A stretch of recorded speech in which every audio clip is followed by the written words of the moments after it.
Sarika madam ಹೇಳಿ. Hello sir, ನಮಸ್ತೆ. ನಮಸ್ತೆ ಮೇಡಮ್. ಸರ್, ಒಂದ್ ಎರಡು ಕ್ವಶನ್ ಇತ್ತು ನಂದು. ಹಾ ಹಾ. ಮಗಳಿಗೆ ಡಾರ್ಕ್ ಬ್ಲೂ ಟು ಲಿವರ್ ಗೆ ಕೊಟ್ಟಿದ್ರಿ. ಹೆಂಗೆ? ಅದೇ ತುಂಬಾ ನಿದ್ರೆ ಮಾಡ್ತಾಳೆ, ಟೆಂತ್ ಹ್ಮ್. ಸ್ಟ್ಯಾಂಡರ್ಡ್ ಇರೋದು ಅಂತ ಹೇಳಿದೆ ನಾನು. ಗೊತ್ತಾಯ್ತು ನೆನ್ಪಾಯ್ತು. ಟೂ ಕೊಟ್ಟಿದ್ರಿ, ಬಟ್ ಈಗ ಏನಾಗಿದೆ, ನಿದ್ರೆ ಕಡಿಮೆ ಆಗಿದೆ, ಬಟ್ ತುಂಬಾ ಕೋಪ ಸರ್. ಪ್ರತಿ ಕೋರ್ಸ್ ಇದೆ. ಹಂಗೆ ನೋಡಿ, ವಾಯು ಅಂದ್ರೆ ಹಂಗೇನೆ.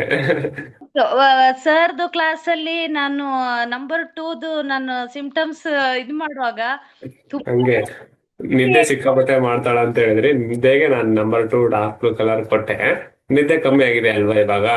ಸ್ವಲ್ಪ ಕಡಿಮೆ ಆಗಿದೆ. ಅವತ್ತಿಗಿಂತ 8 o'clock ಎಲ್ಲ ನಿದ್ರೆ ಮಾಡ್ತಿದ್ಲಿ, ಇವಾಗ 9:40 ತನಕನು ಸ್ವಲ್ಪ ಅವಾಯ್ಡ್ ಆಗ್ತಾ ಇದೆ.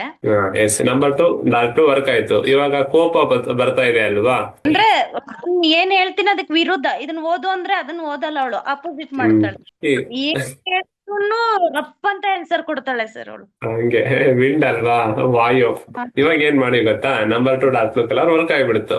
ಇವಾಗ ಹಾ, ನೆಕ್ಸ್ಟ್ ಏನ್ ಅಂದ್ರೆ ಆ ಕೋಪನ ಕಮ್ಮಿ ಮಾಡ್ಲಿಕ್ಕೆ ನಂಬರ್ 8 ಪಿಂಕ್ ಕಲರ್ ಅನ್ನ ಯೂಸ್ ಮಾಡ್ಬೇಕು.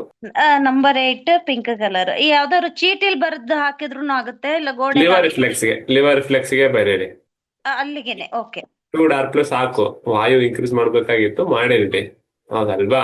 ಅವ ಸಾಕು, ಅದನ್ನ ರಿಮೂವ್ ಮಾಡಿಬಿಡಿ. ವರ್ಕ್ ಆಯ್ತಲ್ವಾ? ಇವಾಗ ಏನ್ ಮಾಡಿ ಗೊತ್ತಾ, ಅದು ನಂಬರ್ 8 ಪಿಂಕ್ ಮಾಡಿ. ನಾವು ಸ್ವಲ್ಪ ಮನ್ಸು ಶಾಂತಿ ಆಗುತ್ತೆ.